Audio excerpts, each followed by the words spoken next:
GDK Veneering, classic cow wood trim restoration services. I just want to show you how you would stain a pale veneer to match an original glove box. What you do is you mix some stain together. I'm not going to tell you how, but you would.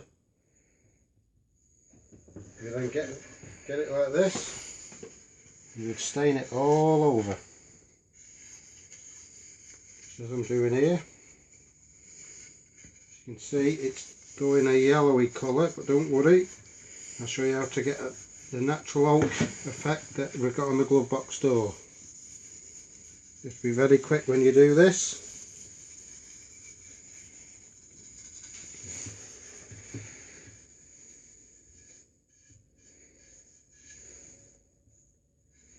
And keep your fingers off the stain.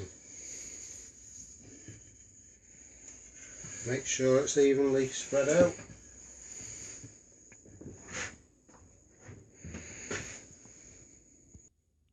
Okay, we've now stained the TR6 door capping. As you can see, it's looking more like the original glove box, but it's still not quite right at the minute, so I'm going to add a darker stain to this door capping that I've already done.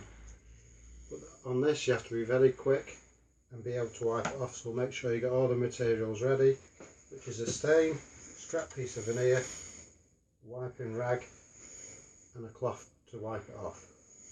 Okay, dip it in, take the excess off, and then just work it over the area. As you can see, it's just giving it a bit of a tinge of brown.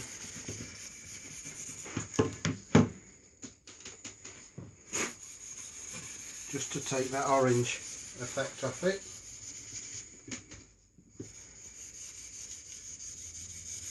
Again, try to be as quick as you can and apply it as evenly as possible.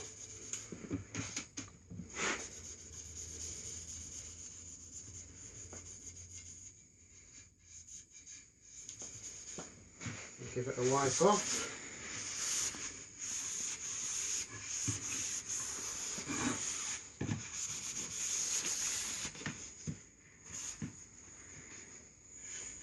Make sure that you cover all the ends.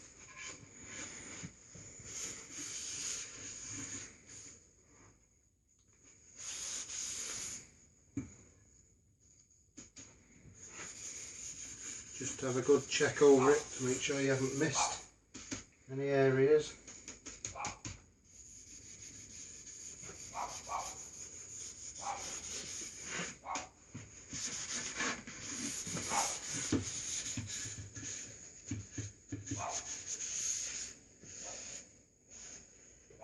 Okay, there we go.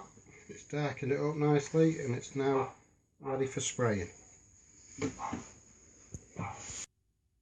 Okay, so here's the door capping that you've now applied 2 coats of stain upon.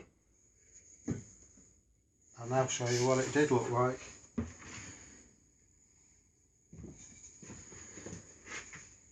That's the pale veneer, how it was before. And that's what it looks like now towards a glove box. If it is, I'm based in the UK. So if you would like a free mug to use in your garage, then I'll send you one free of charge.